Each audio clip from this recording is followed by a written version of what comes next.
So much for sitting down with us. I first wanted to find out, how did you start on this project? How did the idea of it come? Yes. I think that a little of it was my relationship. I mean, actually, we're like-minded, Peter and I, in a lot of ways, and I think that we have ambivalences toward what people would call show business or the tinsel-y element of Tinseltown, and so it was about a guy who was kind of not trusting of it, and he gets pulled into it by a kind of a crazy, wild friend, and they go to a funeral of a friend, and they get pulled down this crazy path of misadventures, and he related to that. We relate to that together because I think it's a lot of people who kind of do films kind of have an ambivalence as artists toward potentially the industry of it, Yeah. And I think this is kind of our way of having fun with it. And, it's kind of got bittersweet moments, and it's got funny stuff, but it's also got some kind of, poignant moments. I get a little wary of movies about the movie industry, like the solipsism of it all, and it's sort of that's been done. But I think Alex approaches it from sort of over here and these people, not like sort of the business end, but like the people who are the castaways of the business, and they're sort of spiraling out of control down the rabbit hole. And it's sort of a movie about the business, but not at all, really. I mean, it's sort of lovely in it's that sort of like way. Sunset and Vine when the lights go out. Yeah. No, but Pete, I was just thinking actually, it's kind of like Fellini made movies about clowns, Federico Fellini, and in the circus. But he actually, if you see his movies, they're really about people. So that, like you could say, are they circus movies? They're really not circus movies. So we didn't make a movie about Hollywood and the industry. We made a movie about people with real things going on in their life, particularly his character, and this swirl of energy around him, which happens to be placed with some of the more extreme, eccentric underbelly of Hollywood types. Can you talk about kind of the more film noir elements I got from it? Can you talk about like where those kind of ideas and themes were coming from? For me, the greatest time, and there's two great periods, well, maybe there's three, but to me, the great seminal moment of what American film had to offer the world, maybe after Charlie Chaplin was the film noir moment after during the second half of the Second World War into the 50s. Basically, that's the premise of our movie: is that Peter's character is kind of a truth seeker. He's a reluctant detective. It's kind of like of emotions, let's say. And so I think that it definitely influenced me. I think it's what Peter responded to it a lot. I mean, I think you like that element of the film. Right? Yeah, I love the language of it all, like the romantic sort of. And with voiceovers, you can get away with a lot more than you can in natural dialogue. So I love the excuse. I'm a romantic at heart, and I think all that stuff. The writers of those scripts back then, the film noirs, were so great. They sort of opened up the little box of what you can do language-wise. And I always said to you, when we chose wardrobe, because I love him and the way he looks in the film, and when we chose wardrobe, I always said to him, like right, I would say, I want you to look like him. I really want you to look like Humphrey Bogart. I want you to be Humphrey Bogart in the movie, because wanted the black suit and the white shirt, and have him kind of almost have an elegance and a dignity, but with a broken nose, kind of a tough look, but kind of like a man with some kind of style too, but not but like old school style, and as I loved it when guys wore suits and shirts, and yet they drank whiskey. And when you wear something like that, you don't even think about it anymore. Right. It doesn't register Right. anymore. It's so neutral. Right. Sort of when everybody else is around is wearing He's the opposite leather of a vests dandy. and stuff like that. Yeah. He's very just, neutral. Yeah. Was a broken nose kind of an homage to Chinatown? People have said that, but I look at it more like I just like the look of a guy who's kind of carrying this thing around. We actually kind of, we had the nose break, but then when you kind of went through makeup, we kind of developed that thing that lasted. Did Chinatown come up with you at all at that time? The Band-Aid, the bandage? The first time I put it on, sure, but because I look like so much like Jack Nicholson. Did we discuss? But our film is so different that I didn't really. That went out the window. I mean, I can see that though. I totally see that. And Chinatown is. I mean, also there's the femme fatale. There's the mysterious, French woman who's kind of connecting to him, but he can't quite catch her. And then locations. I think you capture a very different feel of LA. It's not LA, No. So how was going around? How was your location scouting and working with the production designers? Well, I mean, that It's is fun. I love doing that, right? actually. Yeah. I enjoyed the You location. came out early. We You were doing drove all that. A lot of Eastern LA. He's the producer of the film too. A lot of Pete. East LA, which a lot of people don't film. They film more the Hollywood. And Beverly Hill, all that stuff. Yeah. But we were out east, like Silver Lake and area and that stuff. in Echo Park and Echo Park. downtown. I mean, I think that Pete came out really early to make the film, and he's one of the producers of the film. And sometimes, I live in that neighborhood now. From New York, I moved there, and I found it the most connected to kind of like, to me, it's the most city of LA. There's a street life. There's a, it's not just like, someone was telling me that a lot of people who live in the public life of Los Angeles, like meaning taking public buses and buying food on the street, are often of people you never see in movies, and that the people in the cars with cell phones in Beverly Hills are what you usually see.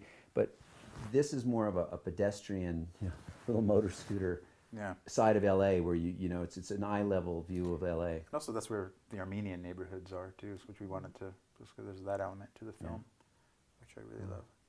What were some of the challenges for you being a producer on this? Sort of, you kind of get wrapped up in the stuff, the day-to-days that actors are safeguarded from. So when you're an actor, in most of the scenes, and then part of your mind is thinking that over there should be fixed. And as an actor, you don't worry about that stuff. So that gets a little distracting. But we had a great crew, and they were all very game, and everybody worked really hard. He helped put together a lot of the cast too. Even though I know a lot of the people, but Which is Pete also and I, casting your spent a friends. lot of time. People dropping out, 24 hours before we were supposed to shoot with them, and I mean, there were some crazy loop-de-loops in terms of, Tim Roth came in at the very last minute just to kind of rescue us, and Pete was right in there. We were going down lists of actors, and we were calling people that they're, on Sunday nights at 10 in the morning, begging them, to actually, how do you call someone at 10 in the morning on Sunday night?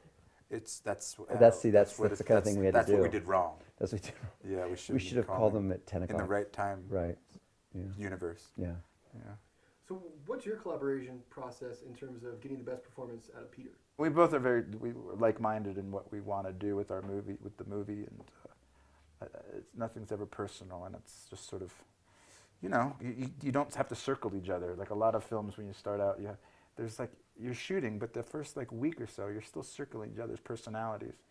And there's a lot of strong personalities on movie sets, but Alex and I being friends, we sort of cut through that, and we avoid the small talk, or we don't have to, I agree. and cut to the work, which I love. I think there's something too that interesting in Pete is that Pete, we have a mutual respect for each other as people, I think, and just our minds, and although he's slightly less intelligent than me, which is we openly acknowledge. Yeah, just like slightly. It's not dyslexia. It's just, No, just slightly. Oh, it's not dyslexia, I said. I'm sorry. He's not as intelligent as me. You're making me feel bad. No. The thing is that what we do is we communicate really well together. We have we respect each other. And a lot of times you have people who don't think like we like the same literature. We like the same. We have a lot of similarities. And I think what's interesting for me working with Pete, and I don't know if he knows this or not, but when I'm working, he actually knows what I'm kind of thinking a bit, and so that he wants to raise the bar, so that he's not a guy who Just make it better. He wants to make it better. I do make it better. There's a trust. He trusts that I'm going to do the best job I can, but he's also, if he doesn't feel that it's going the way, because there's so many things that can get in your way. You get so tired. You get, the dog isn't doing what you want it to do, or an actor is really hard to deal with. It's like Pete would remind me of where I had to bring the bar, and I wouldn't always get there as a director, but to not accept something, and that's something I really think young filmmakers, I think you guys deal with filmmakers, a lot of people, I just think that's really important to pass on, is that no matter how tired you get, and no matter how many films you've done, and I've done quite a few, and I do what I want to do, I'm not working for the man, I do it out of love, but you still do once in a while accept what you don't want to accept, because it's human just to say, oh, I'm just gonna come on, Peter's a good actor, I can just let it. And the thing is that sometimes you really, you have to keep it vigilant. You have to sit there and be there for an actor. You have to watch them like a good audience, and you don't have to direct them, but you have to be present. You can't sit there and go, geez, I gotta make a phone call because I'm running out of money. Okay, Peter, cut. Yeah, that was good. That was great. And you find yourself doing it sometimes. You find yourself going, that was great. That was great. And Peter, I can tell he wants me to be sure it was what it should be, because he's trusting me to be the eyes, and that's great for me. That's really good for me, because a lot of actors, man, they either don't trust you, and they just It's wanna not about push you you're away. cheating me, you're cheating yourself kind of thing, and not to Right. sound like completely, Right. oh, Right. I'm selfless because Right. I'm a selfish actor, but it really is, that's what we're But I think that's where trust probably comes. Really, is that you between both, because I want him to be his best, and or do the best for the film, and he wants me to do the best for it. And I think that sometimes some actors push you away because they think they're suspicious of the directors. They're suspicious of you, and then other actors can be so high maintenance that they suck your energy dry. So Peter is not either one of those at all. Just makes you a better director. And that's a great collaborative thing. You guys have both worked in independent films for years now, and I'm wondering, how has the landscape changed from when you were all first starting out acting and directing to where independent film is now? I think it's films have sort of gotten, I don't know if I really want young new filmmakers to know why they want to be a filmmaker. I kind of think it's sort of become so popular that they don't take a step back and like go, well, what story do I want to tell? Mm-hmm. Alex, I love him because he's got great stories that he needs to tell, and I think I think there's a lot of young filmmakers that just like the whole everything that surrounds it, but what is your story that you want to tell? And I think that's has to be questioned more. I don't know. Just by me. I would completely agree with you. I think that I think that having a They're getting very myopic. These films are getting a little bit more. And they're also they're not going out and exploring the world. They're just going straight into film school and sort of. And maybe films only from the last 5 years too. They're making films in their own little bubble, and I think people also they look at films from the last 5 years and they look at all what's around films. And I think that if you love film, you should go all the way back to when the very first film was put in a camera and study what the love of the medium itself and have a personal relationship to it, like so that it becomes your. Because forget Sundance and Park City and Slam Dance and all that. You have to want to make films if no one ever saw them. There has to be a personal relationship to filmmaking that is the love of the medium itself. It's also why films in the 70s in American cinema, which was probably one of the best decades, they weren't afraid to be uncool. Like I think there's there's like this whole trend of movies have to be, and I love really cool movies, don't get me wrong, but everybody sort of tightens up a little bit and loses this artistry because they have to walk this cool line, and I just think life is sloppy and you should be sloppy, and I think like you should use like takes that you don't think are the best sometimes. It's just I don't know. I think that who's that actor? there's not enough chaos Is in the it films. John Cassell? You know John Cassell. God The guy who played he's famous for Fredo and Dog Day Afternoon with Al Pacino. I mean, I was just watching this documentary made on him, and it was I forget the name of it, but it was so interesting to watch an actor from that period of time who was truly into being vulnerable. And when you see the scenes with him when he's playing Fredo and he's saying like, but I could do it, I could have been, and then he says, well, Pop didn't think you could do it, says Pacino. He goes like, but I thought I could do it, and he's so upset, and he's so vulnerable, and he went to such a uncool place, an unguarded place, and someone was saying he was so great because he didn't do that thing where he didn't wink at the camera and say, I'm playing a retarded person, or I'm a really good actor, and I'm really actually a really pretty strong macho man, but I'm playing a weak moment, so I'm gonna. But those are also the days of people knew a lot less about the actors themselves. Now it's like everybody knows. Right. It's hard. It's almost harder to be an actor nowadays because everybody knows everything that's written. Blogs are written about you, and they think you got you pegged. And right. I don't know. I think it goes for all films. I think people are pigeonholing films, and that was one thing I was talking to the head of Slam Dance and recently, Paul Rockman, one of the heads, and he was saying that that a lot of European films now, young people in Europe are really getting really on the cutting edge of filmmaking. He said the films are so fresh from Europe because he felt that that filmmakers were not just trying to do a genre movie. I think American, especially young filmmakers, they want to do like a genre movie.